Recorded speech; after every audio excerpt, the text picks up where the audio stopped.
It's called The Prophecy of the Popes and is a Vatican document that is credited to St. Malachy. He was the 12th century Bishop of Armagh in what is now Northern Ireland.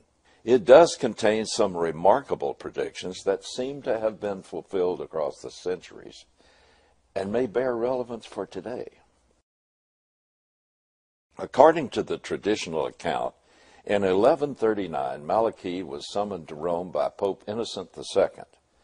While in Rome, Malachy purportedly experienced a vision of future popes, which he recorded as a sequence of cryptic phrases.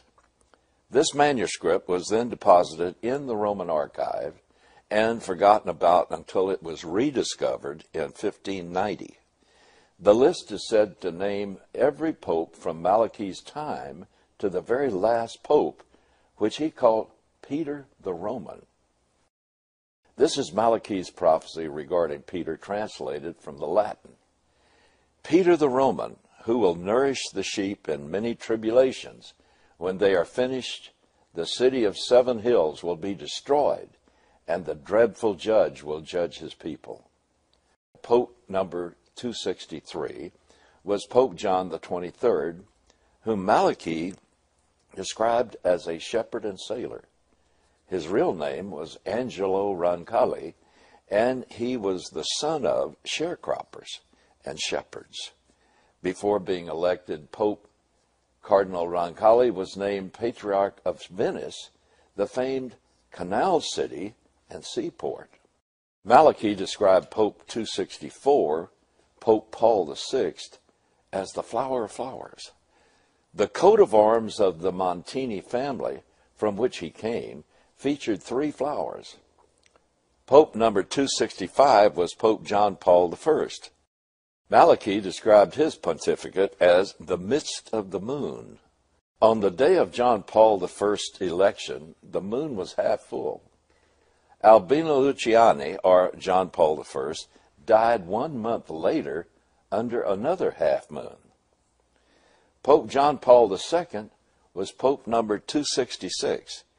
He was identified by Malachy as being from the labor of the sun. Karol Wojtyła was born on the day of a solar eclipse. Pope number 267 is the current pontiff, Pope Benedict XVI. Before John Paul II died, I looked up what Malachy had to say about his successor, the 267th Pope.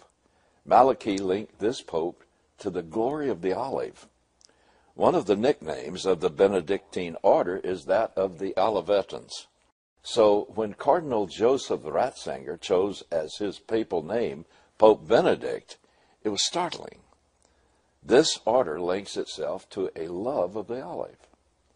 The next pope will be Pope number 268. According to St. Malachy, this pope will be Peter the Roman, the last pope. Peter the Roman will reign, according to Malachy's prophecies, during the horrific time of tribulation that immediately precedes the second coming of Christ. How far off might the fulfillment of Malachy's prophecy be? Well, the current Pope, Benedict XVI, will be 85 years old come April. According to the Bible, in the last days, a single global authority will emerge from somewhere within the area of the old Roman Empire. It will take control by acclamation, setting up a global government in partnership with a global religious authority. Revelation chapter 13, verse 1 identifies the political beast as rising up out of the sea and having 7 heads and 10 horns. Now, I might add here that when something rises up out of the sea is used symbolically as the mass of Gentile nations. Upon the horns are 10 crowns, indicating 10 kings or kingdoms. Revelation 13, verse 2 describes the political beast as a composite of the 4 beasts that came before. It says, "Now the beast which I saw was like a leopard," which was the symbol of Greece. "His feet were like the feet of a bear," which was the symbol of Persia. and his mouth like the mouth of a lion, which was a symbol of Babylon. The dragon gave him his power, his throne, and great authority. And in chapter 12 of Revelation, the dragon is identified as Satan.